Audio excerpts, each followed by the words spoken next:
Let's get started by talking about how we actually got to the 42nd pick to pick Andrew Booth Jr. Before I talk about it, though, this was me. I did videos, and I talked about this on my last podcast. I did videos saying, hey, what about Jameson Williams? What about Kyle Hamilton? What about Jordan, defensive tackle out of Georgia? Now, all those guys I like, they end up getting picked 12th, 13th, and 14th, respectively. And, well, not necessarily in that order.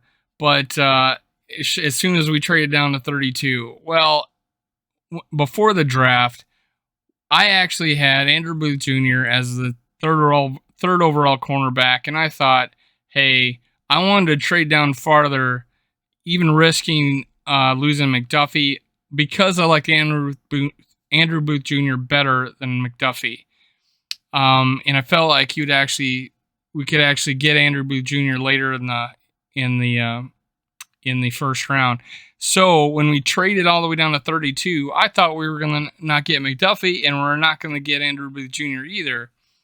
So when we got down to 32, lo and behold, Andrew Booth Jr. is still there, and we don't take him. Instead, we take Lewis Cine. Turns out to be a pretty darn good pick now that I've done my research, and you can look at my previous video. Really high on Lewis Cine. Now, so we're picking 34. Well, we wait till next day, and I'm like, okay, I don't think the next pick is going to take Andrew Booth Jr., so we'll take him at 34 because we made the trade, and we got to move up to 34 in the second round. Sure enough, we trade down. So Minnesota moved back from 34 overall on the Friday, and with the deal with the Green Bay Packers. Now, the Vikings netted the 53rd and the 59th overall selection. So all things considered, everybody has us winning that trade because of the value of getting a second round pick. So great trade. The Packers move up and get a wide receiver out of the Summit League. So calm down, everybody. All those guys have talked about how, oh my God, the Green Bay Packers got us. They got their receiver they wanted. Oh my goodness, we're going to have to deal with him forever. The dude was out of the Summit League, okay? So calm your horses. Now, so we moved down to 53rd. I'm like, oh no, we just lost Andrew Booth Jr. The Vikings not like him? What's the deal?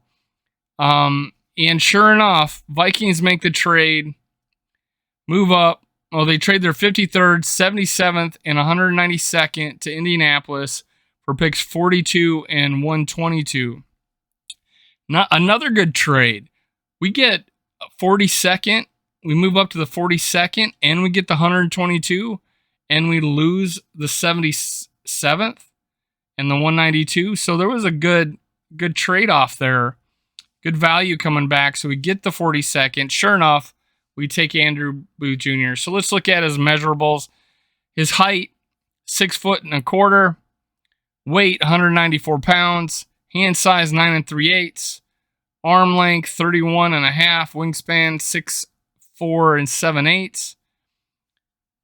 Now, his spider chart, pretty incomplete. And the reason why he's quoted as saying, I know everybody liked me, but I was hard to love, is because of the injury history. He had a hernia operation that's been taken care of.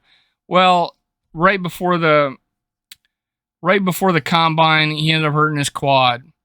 Now, quad injury is not as serious as, say, a hamstring or a tendon, sprain or anything like that. A quad injury you can recover from, but it kept him from the combine, kept him from doing a pro day. So it was incomplete. But his height, now spider chart, I talked about this in the previous podcasts. This measures comparatively to the rest of the draft picks at cornerback by percentile. So his height was 67 percentile. So decent height. Weight, 56th percentile. Hand size, 69th percentile. A lot of cornerbacks must have got big hands because these are not small hands. Arm length, 54th percentile, and wingspan, 71, which is a shock. You would think arm length and wingspan, you would have like the same percentile. But he is average arm length, but his wingspan is pretty good. I don't know. He must got big shoulders or something like that. Or double jointed. But yeah, so pretty above average measurables. Now, there is an estimated 40 time I saw out there of a 4.5. If you looked at him, you'd think he plays faster than that, but 4.5 is still not bad. That's pretty average for a cornerback, but he looks like he's a little faster than that when you watch game film. Now, I like to go over what his draft write-up was. So let's talk about that a little bit.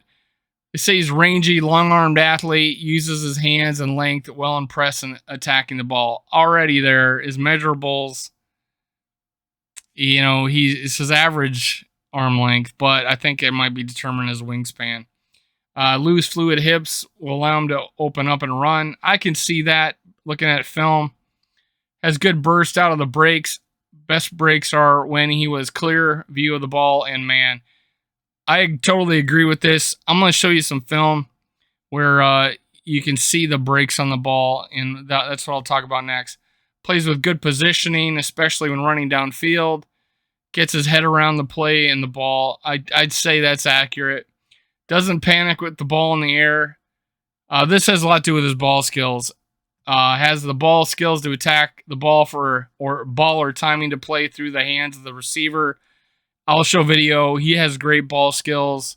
I don't think he had as much opportunity to make interceptions at Clemson, but you'll see some plays here where his ball skills are outstanding.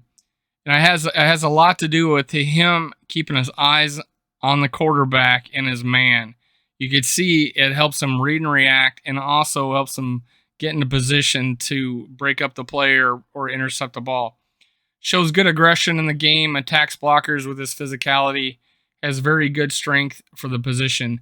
Now, I don't have the video clip. I did see one. I'm not adding it to this podcast, but there's a play where there was a receiver blocking him. It was like a quick hitter where he has the receiver up, lead blocking him. Well, he attacks the receiver, pushes him back, separates, and then makes a tackle on the receiver. He plays it perfectly, and he plays outside contain.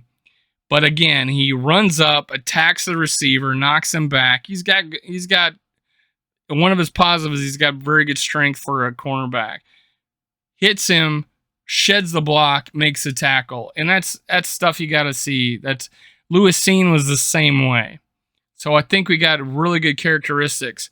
Now, negatives, it says struggle with pad level at times, can be high out of breaks, causing false steps and wasted movement.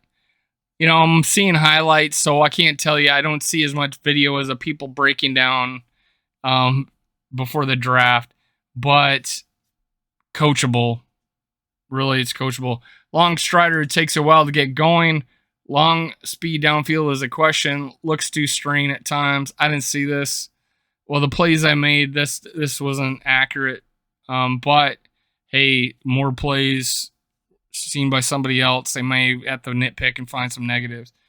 Change of direction is an issue at times, showing tightness when moving laterally. Slow reaction recovery versus in breaking routes. I think that's complete crap. I think there was a lot of things working against Andrew Booth Jr. to where he fell this far.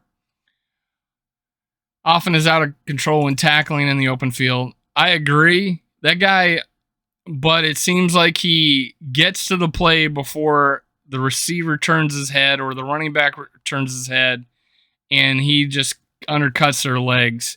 So, yeah, I can see he goes a little bit out of control. He plays with, as my old high school coach said, reckless abandon. So I can see that. In 2021, his statistics played in 11 games. He had 37 total tackles, 1 interception, and 5 pass breakups. Let's do some film study. This first play I'd like to talk about, it has Andrew Booth Jr. playing defense against a fade pattern. The Virginia quarterback throws it up, has good loft on it, maybe underthrew it a tad, but I think Andrew Booth Jr. positioned himself to where he was playing box out like a forward in a basketball game rebounding. But you'll see it's a common theme if you ever go look at a lot of videos of him in pass defense. He is positioning himself between him and the ball, his receiver and the ball, and is looking at the quarterback's eyes, which is a common theme. You'll see he's always looking in. He will position his body on this play. He'll react to the ball. Is actually a little hand fighting. He's able to get a little separation to where he makes a Odell Beckham Jr. type one-handed grab, comes down with the ball for the interception. Totally an amazing play. Check it out. Such a big receiver. Going with pace and going to Davis again. Underthrown, and this time it's picked off. A one-handed interception by Andrew Booth. Picked off in the end zone. It'll be a touchback, and the Tigers have it back. We'll make it 3 for Andrew Booth because this is an outstanding play. That's a one-handed grab. That looks like an Odell Beckham type catch. It's press bail, eyes on the quarterback. He sees it up. He plays on top of the receiver to cut him off, and that's just an outstanding play on the football. Andrew Booth's the wrong guy. Now this next play is probably my favorite Booth Jr. play. The South Carolina receivers are lined up outside the hash. The inside receiver does a switch route to where it looks like he's doing a fade, and the outside receiver breaks in a little bit, but they're both vertical routes. Well, Andrew Booth Jr. has the outside receiver, the one that broke to the outside, going up the sideline. Well, either his receiver ran the wrong route or the quarterback thought he was going to go do an out route, which if it makes sense, if it was an option route, he should have broke out because Andrew Booth Jr. was playing off. But because, again, common theme, Andrew Booth Jr. has his eyes in at the quarterback, is able to see that where he's throwing it, and the receiver doesn't, and he breaks to it, makes a diving catch, showing again his ball skills. Check out this play. Jason Brown gets something going on a 3rd and 10 from his own end zone. He throws, and this one is picked off, and this time Booth makes a clean catch. Bill Bell takes it right upfield. So those are 2 outstanding plays where he has his eyes on the quarterback, reacts to the football, and makes the play. Now, you may have a big question as whether or not Andrew Booth Jr. can tackle. Well, I have a few plays here showing his ability to either break down and make the tackle with good form, and I have another play where he has to take down a bigger player by going down low, but still makes the play. Then he has a couple where he makes the play so fast before the receiver can't even turn his head around, taking down the receiver. And the last play, you'll see that he comes from a great distance to break up a swing pass, taking out the legs. You can just see how aggressive he is. And you might think we might have another Antoine Winfield on our hands after watching this. Check it out. After the injury timeout to Trey Williams, a big 3rd down. Floated to the near side. And that developed way too slowly for Georgia Tech. North Carolina State has not won against the top 10 team under Bill. On the edge, complete to Carter. Made a nice move, but is brought down at the 47 by Andrew Booth. Tigers surely going to miss Davis today.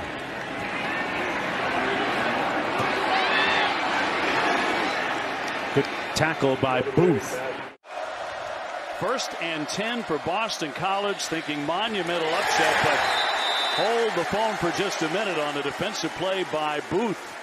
They basically get the perimeter blocked, and so now Boston College is typically content with, hey, our runner on your corner, but Andrew Booth.